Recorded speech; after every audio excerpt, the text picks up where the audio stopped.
everyone, my name is Josh and this is WHIMS Dead Interesting Musings, and today I'm going to be talking about the 6th and final episode of Dead Ringers Season 1, and I'm going to be calling it Dead Ringers Season 1 for now, because the ending of this particular episode does leave it open for potential further installments and potential spin-offs, and I'm actually going to get into the real meat of that soon, I'm just going to go through the episode bit by bit. So at the end of the last episode, Beverly made the very monumental decision to basically cut ties with Eliot after a botched surgery that happened. And according to the way I saw it, Beverly was absolutely killing it in that surgery. She was totally the one in control. She delivered all 4 babies, all quadruplets, very successfully. She handled it very well, but I think Beverly was the one who was a little bit of a loose cannon in that regard. So when she ended up cutting a very sensitive area of the patient, that was the thing that actually did them in and what nearly killed her. So yeah, I like the fact that it's a little bit of a twist on the scene in the original where Beverly is the one who's in danger of messing up, and you can even see on his face as he's getting ready for the big surgery in the film when he's getting his, surgical garb on. He looks like he's totally zoned out of it. Like it doesn't feel like he's concentrating at all. Like it really feels quite unnerving. And then of course he brings out those instruments, and you really are instantaneously on the edge of your seat, and you're also crossing your legs because I'm thinking to yourself, imagine if your doctor was high on drugs or drunk or any kind of, intoxicated to the point where he was literally on the verge of committing surgery, doing your own surgery. It's one of those things that really does disturb a lot of us, regardless of your gender. So the fact that they kind of did that scene, but they kind of did it with everything's good until the ending happened. Everything was a success, but then the patient's in a critical condition. So following this episode, Beverly is being heralded for a award, and she's gotten dressed. She manages to don a dress which looks fabulous on her, and I really do feel like she managed to really do that very well, whilst also being 9 months pregnant as well. So well done, Beverly, for managing to fit into quite a glamorous and very wonderful dress 9 months pregnant. So I actually thought that was very wonderful. But I really do like the scene between her and Genevieve in this scene, where Genevieve, the topic comes into the discussion about what Genevieve has had to give up for her in order to pursue this particular avenue of not only being in a relationship with another woman, but also having a baby with said woman and having to make all these different sacrifices, having to do all sorts of things. And this is when she's about to go on tour for her new series, for her new, project that she's doing. So Beverly just says what I think we were all thinking at that point, like, why does everyone keep on saying that, they've had to give up a lot? First, Eliot says she's had to give up a lot for Beverly, and now Genevieve is saying the exact same thing. Why are people saying that they've had to give up so much for me, when in reality, I'm the one who has to carry the children. I'm the one who has to do this job of carrying not 1 baby, but 2 babies in her uterus. So she's had to do this very big decision, and she probably doesn't even know if she wants to do it. Like, she's gone back and forth throughout the course of the series of whether or not she actually wants to carry this child. But in many ways, I feel like this is basically where it all starts to click into place, because when we get to the ceremony and she says that award, she publicly distances herself from Eliot, but when she's accepting her award and she's having afternoon drinks with her friends and her, her supporters, her sponsors, the Parker Foundation, she encounters Tom, who was a lab assistant to Eliot Mantle, and he basically says the same things. You know what? She's had to sacrifice a lot. She's had to, make big decisions on your behalf for your benefit, and you need to start thinking about how lucky you are that you have a sister like Eliot. And this is the thing that really kind of pushes Beverly over the edge, because she then starts to realise that she can't live without Eliot. She has to go and find her. And Eliot, meanwhile, is basically going back to the same cafe that they've always gone to, and she encounters a guy called who she calls Larry, but he probably isn't called Larry. And she's eating a sandwich, and she's just basically keeping herself to herself. And then she meets this guy, and she says, "Oh, you, let's go to the back." And she has a very uncomfortable session with a very uncomfortable intimate session with him on the back stalls of these in the bathroom stalls of this particular cafe. And it's really uncomfortable to watch. But not only that, it also shows how far Eliot has gone on the downward spiral. She's taking drugs, she's eating food, she's doing drugs, she's eating a lot, she's drinking a lot of wine. She really has gone downhill. So Beverly decides to go and find her. She's haunted by visions of her sister whenever she goes to do daily errands. She's seeing faces of Eliot in passing, when people say pass. And then she's also doing she feels like she's hearing her voice in her head whenever she is having a conversation with someone, whether she's having a conversation with either the Parker couple or she's speaking to Genevieve. She always hears Eliot's voice in her head say repeatedly, "Baby sister, baby sister, baby sister." And that really just kind of gives her that sense of she feels lost and alone without her sister. She wants to have her sister back. So she goes to the lab after receiving her award, and she finds her in the lab, and Eliot is in the fetal position. And this is where we get the big reveal. It is hinted at in the in episodes prior to this, that she has been growing a fetus artificially without the assistance of a womb. And this is actually quite an interesting thing because it doesn't look like an actual real fetus that would grow inside an actual woman. It feels like, something that's much more, much more catered for a animal womb almost. But it's actually a really interesting visual, and it really does show this very unnerving, almost Cronenberg-esque body horror element to it. And I really do like that. I like the fact that there are hints and there are little references to David Cronenberg's original film and even to David Cronenberg's style, but they don't try to throw it in your face and say, "Oh, remember this, remember these things, remember that thing."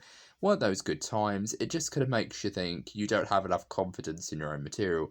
But what this series does is it manages to say that, and it feels like a little fun reference or a fun little wink to the camera, kind of every once in a while, to show you that they are having fun with this predominantly. But what's really great about this scene is it's basically a remix of the final scene in the film where Beverly and Eliot decide to essentially, Beverly makes the bold decision to essentially kill both his brother and himself. And this scene is actually really quite beautifully done because she basically Beverly comes to the conclusion that she needs to die because she doesn't feel like she doesn't feel like she deserves this gift of carrying these children. She doesn't feel that she's a good mother. And this was hinted at in the 4th episode when the mum, Linda, says, you're going to be a terrible mum, Beverly.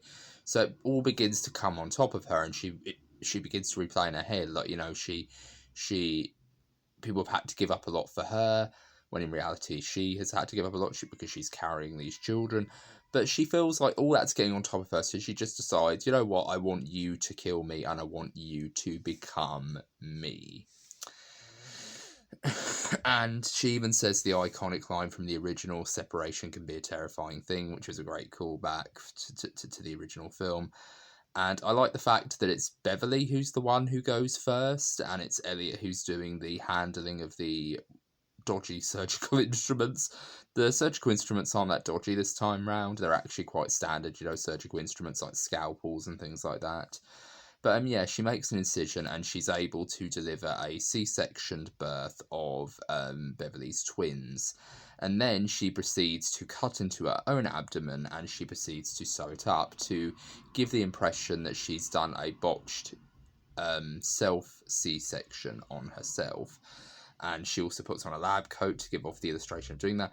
She asks Beverly to untighten her hair from her ponytail because that's one detail that that Rachel Weisz and the showrunners decided to go with. That the idea that you know who Beverly is because she's very well groomed, very smart looking, whereas Eliot likes to wear her hair fast and loose down on her shoulders, and she likes to party, and she's much more forward, very, very direct in the way she speaks, whereas Beverly is very thoughtful. She considers her answers before she gives them, and sometimes she'll just say them, but she won't do it without a preconceived idea of what she's going to say, what's going to come out of her mouth. So that's something that I think is very interesting. So she basically takes out her ponytail and she gives it to Eliot, and Eliot ties up her hair, and then she proceeds to basically carry the babies, and she's basically walking out of the lab, and she's basically holding her babies, these two babies in her arms, and she screams, "Help, somebody help me," and all the while Beverly is just in the lab bleeding to death and just clinging to life, but it's very slowly being drained away from her as she's basically bleeding to death on the table. And it's quite a horrific scene, but it really is a brilliant twist, because it gives the impression that very quickly she gets the help of a doctor, and the doctor takes the babies, and then Eliot as Beverly pretends to seems to fall to the ground and very slowly bleed out.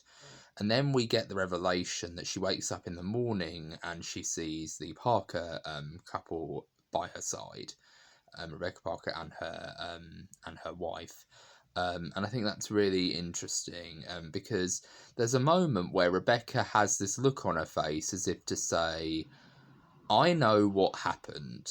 I know what happened. I know what you did. And I know that you're not really Beverly. But let's just pretend that this didn't happen. Let's just pretend that you are Beverly and that the person down there is your sister. And we'll try to cover this up, and we'll try to, figure out a way in which we can get around this. And it's a tragedy all round.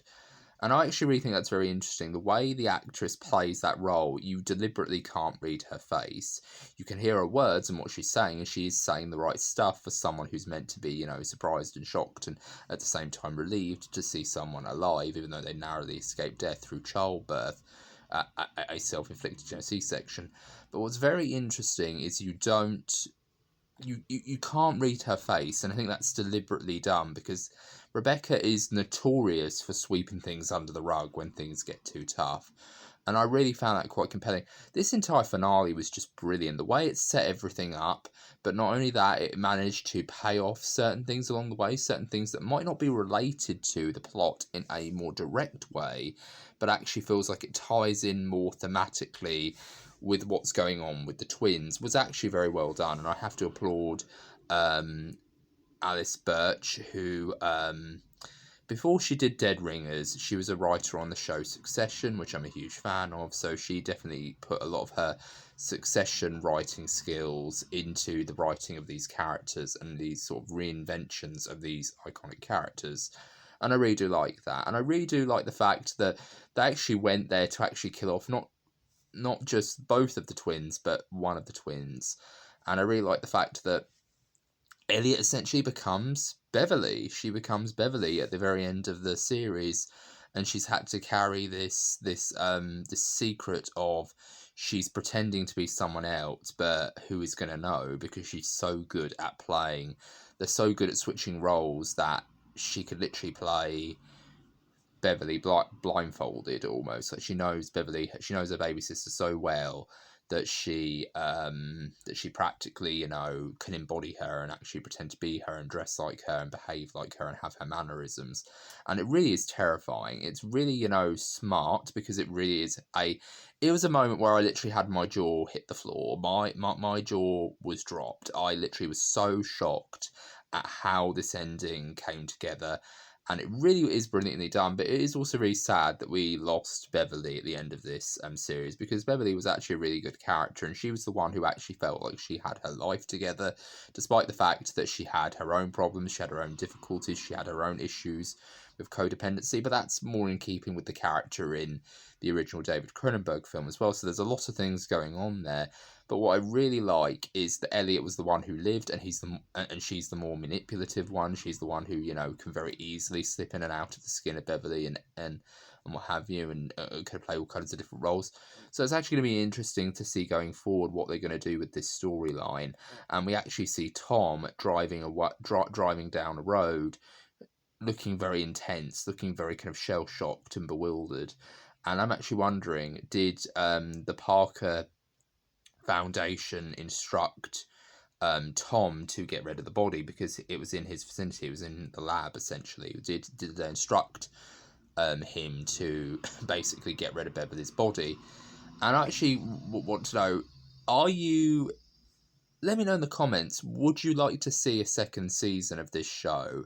Or are you satisfied with where the show left things? Because I do feel like this entire show has been building to this scenario. But I actually think, because of the way the scenario was written, I feel like you could get entire seasons out of this concept. Like, the way this world was built, it really gives you this impression that there could be multiple seasons worth of material here that they've just established through this first season alone, through this build up to this one finale alone.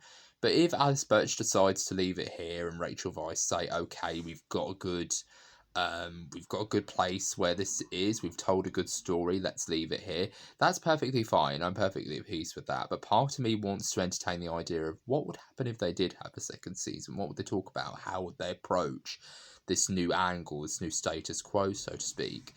And what would happen there?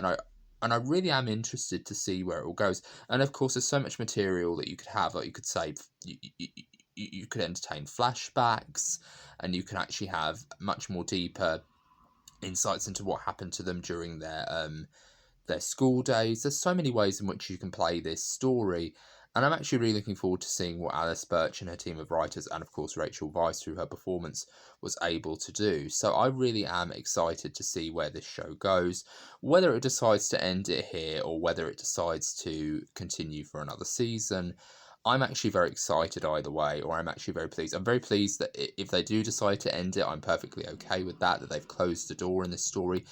But you don't end a series like that without saying, however.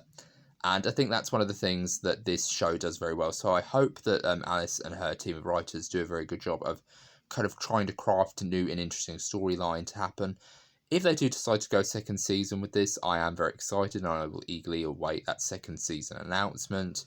But if they do decide to end it, I am going to be very happy. So I want to hear your thoughts in the comments. What did you think of this series finale? What did you think of the entire series overall? Did you like it? Did you hate it? Did you think it was a wasted opportunity? Or did you think the same thing I did, that it did have interesting and good ideas and it had a very interesting through line?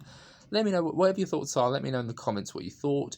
And this has been my review for the entirety of the Dead Ringers TV series. More specifically, though, my thoughts on the 6th and final episode of Series 1 of Dead Ringers. And this has been Josh with Whimsical and Interesting Musings. I hope you're all okay, and take care. Bye-bye for now.